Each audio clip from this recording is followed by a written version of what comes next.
I've been asked to introduce the amazing Geraldine today. And before we get into that, just a quick small point of note. You will notice the very talented and handsome gentleman walking around with cameras, documenting this event. This is for publicity purposes with Geraldine, but we would never record anyone without the consent. So if you find any difficulties, if you'd like this being captured, please do let us know, and we can make sure we remove that afterwards, okay?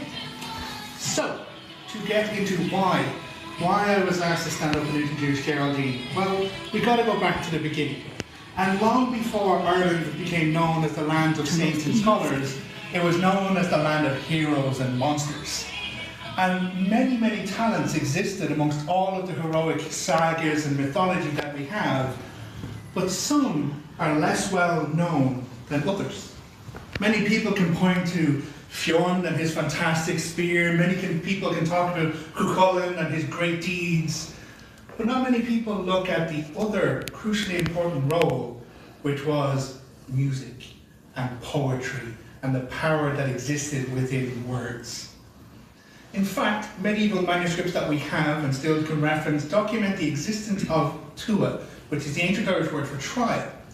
And it was said, it is not a tua which has no chieftain, no druid, and no filla. Of course, we all know what a chieftain is. It's the king, it's the ruler, it's the leader. Your druid, your spiritual confessor, your person who looks after the spiritual well-being. The filla. The filla was the chief, most powerful, most talented bard, poet, storyteller in the tribe. So much so that they commanded the same honour price, the same blood price for harm done to the filla as the chieftain themselves. Wounds caused against a chieftain or his household would cost you very heavily in cattle or indentured servants. The same would apply to the filla. So, where does this come from? What is the importance of all of this? When we look at the stories and the sagas, we go back to the power and the role of music and the expression of poetry. When we go back to Lugh Lábháda, the ancient god of he had many talents, the Ildánach, one of the core talents that he professed upon himself was the talent of music. So much so that when he turned up to the Hill of Tara, the notable place of the god's seat in Ireland, and he asked to come in to join the revelry amongst the rest of the Tuatha Dé Danann, he was told, "Not today, mate, we don't need you." Until he professed upon himself what skills and talents he had. And he went through a long, long list, I'm this, I'm that, I'm great at this, and said, "We don't need you, we have someone else who's good in there." Until eventually he said, but you have one person who's good at everything. And they're like, "You have us there." And so he was allowed in. The first person he met in challenge was the champion of the Tuatha Dé Danann, known as Oma. Oma created the script known as Om, the earliest recorded Irish alphabet or structure of letters and symbols. But the medieval manuscripts tell us that the mother and father of Om are sound and matter. Sound and matter. It's not a case of, we use these symbols to reference things. No, the first structured lettering system on the island was the physical capturing of sound and placing it within matter. Of course, Lugh faces a challenge with Oma. The next thing he's called for to do is to present his music. And he's given a harp and he's told, "Play us the 3 strings for which your harper is known." No matter your skill, no matter your talent with any music, you are not worth a lot unless you can play the 3 strains of music. The Giantre, the joyful strain, when the music lifts you and raises you and your feet tap and you're on the tables. The Galtre, the wailing strain, when the movement of the music takes you down into your weeping and your wailing until the tears are upon you. And then finally the Suntre, when the soft mellow of the music takes you to restful and restorative sleep. These are our oldest stories. This is the oldest information we have on our island and includes not just revels in battle, but the place of music and the power of expression as part of the fundamental nature of our society as Irish people, or as any people. I'm a bard, I'm a storyteller. You may notice I'm good with words. I'm good at weaving you through a narrative. I'm not a fella. I haven't earned my chops to be considered top of society, according to me. But there's one person I know of and I consider a fella. And that's Geraldine right there. If anyone can demand the same honour price as a chieftain as far as my inclination or my understanding of things go, it's Geraldine. Because Geraldine understands the power and the purpose of taking sound, moving it into matter, and using it for its core purpose, which is the expression of the human condition. So without further ado, I would like you to join me in a round of applause for Geraldine Moorkens Byrne and the mantra Draiocht Ceoil. So, thank you all for coming here today. I am acutely aware that it's Wednesday evening and most of you had to rush to get here at all, so thank you. I promise I'm going to indulge in minimum waffling, but while I have you all here, I'm going to say a few words and thank a few people. And after that, I'm going to read a little from the book for Olga, who can't be here tonight but maybe promised to do it properly. So we're live on TikTok right now, all going well. So if you're actually not meant to be here, now is the time to hide somewhere, okay? Now, there are a few people who really wanted to be here but couldn't. And they are possibly watching this live, or they might watch it back on recording, but I just want them to feel really, really guilty. Really guilty. We're all having a great time and you're missing it. Now, I just want to thank everyone for the support, whether it's in person or online, whether you bought the book or you shared the details, you liked the posts, and those who just kept telling me to keep going. You know who you are. There are far too many to list, but I appreciate each and every one of you. I'd have to do a few mentions. My wonderful husband, Mark, who, God help him, is equally bewildered by poetry readings, detective novels, dancing around bonfires, and now books on music magic, but is my biggest cheerleader through all of it. If I say I'm doing it, he's a fan. If I say I can't do it, he tells me I can. If he wasn't enough, I have my wonderful mother, Maria, 94 years young, and she just accepts all my mad fantasies, and we'd be lost without her. My two boys, Dara and Fiacre, they have been the best minions any mother could rear. They have done a huge amount to set up here tonight, so thank you to them. I also have to thank Paula, my sister-in-law, who's responsible for those incredible cupcakes out there. So if you haven't had one, you've got to get one. So much of my interest in folklore and folk magic came from my dad, Charlie. Many of you knew him, or at least knew of him.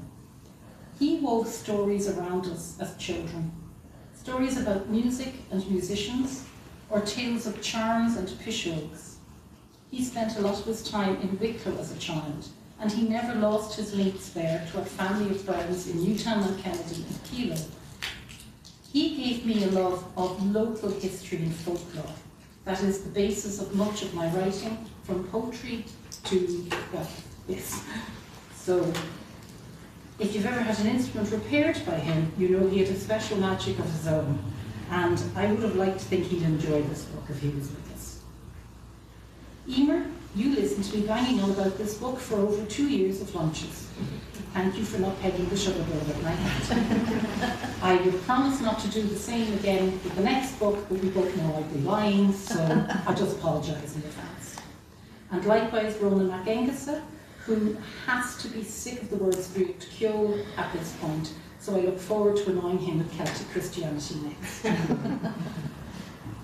I was really lucky to have submitted this book to Moon Books early on. There's a wonderful writer of both fact and fiction and an expert in Irish mythology and folklore, Morgan Daimler, and she recommended them and then championed the book with them, which meant the world to me. Moon have been outstanding to work with. And even more, through them I became part of the community of authors. And writing is a lonely old task, though it's been lovely. I have a team that works tirelessly to support us as writers and as educators. Trevor Greenfield, Rachel Patterson and Mattie Greenfield are a joy to work with. And it has been an overwhelmingly positive experience. Thanks to Daniel Semina, my friend and a wonderful writer, whose books on Romanian folklore and fairy lore are just among the best ever.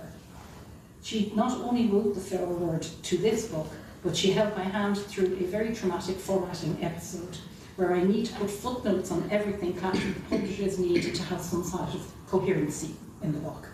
So I owe her at least a dinner when she's next in Ireland. This book has been a long time in the making. It's a lifetime of study and practice and fascinating rabbit holes, pursuing all the threads that make up the modern folk practice that we call Draiocht Ceoil. And it has its roots in old Irish practices. It first came together as a class for the Irish Pagan School, thanks to Laura O'Brien and John Sullivan, who have come all the way from Waterford for this. Thank you so much.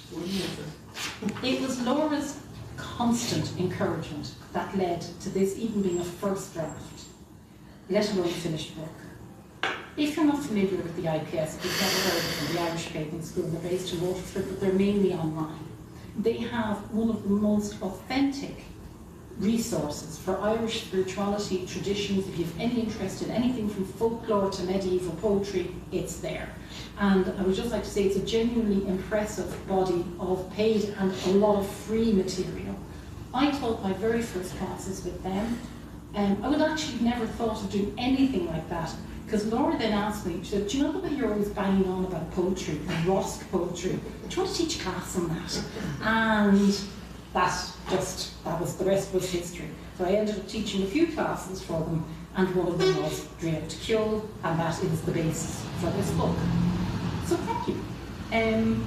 After teaching classes, particularly the first class on the Rosk and then the class on Draiocht Ceoil, I had a lot of students contact me for more information. And what they wanted was not just an overview, they wanted to know how it all tied together, what everything was. No class of a couple of hours can convey the nuance and history of our traditions. There were those who wanted to understand the wider concept of sound energy. Some of them came from an academic or scientific approach, that's what they wanted to hear about. There were others who just loved music, and they had an instinctive affinity for the practice. But they wanted guidance, they wanted to know how do you specifically do it. Some people had an academic interest. It is a very wide field of study. It appeals in different ways to different people. This book is my attempt to address all of these needs. The use of music in Indigenous and folk magic, it's not unique to Ireland, not at all. There is a universality of experience and belief coexisting within very culturally specific practices that we find throughout Irish history. Part of understanding our own traditions is understanding how they relate to other people, to other beliefs and uses, and reconciling what is an instinctual, organic folk practice with modern evidence and modern science. There is a wealth of solid scientific evidence regarding the effect of music on the human brain and body.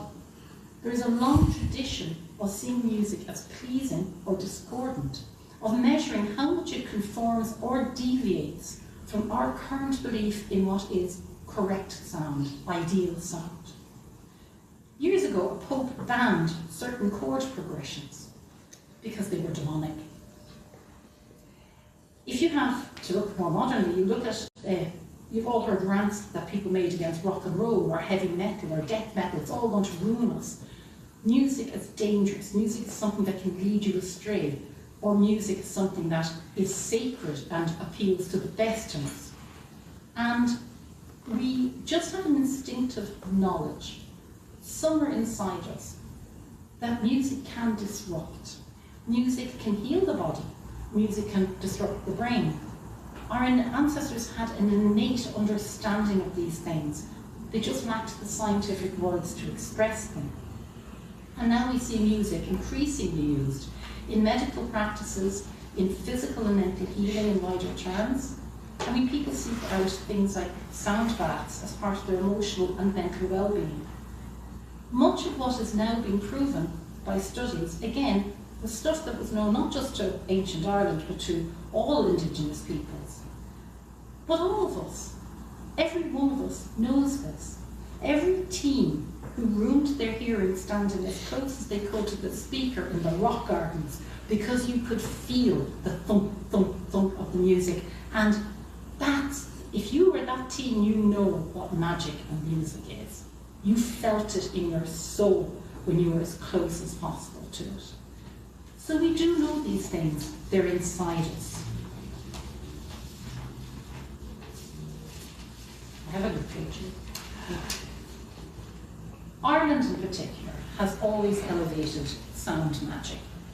As John amply illustrated there are so many stories, not just in the ancient sagas, but all the way through the National Folklore Collection.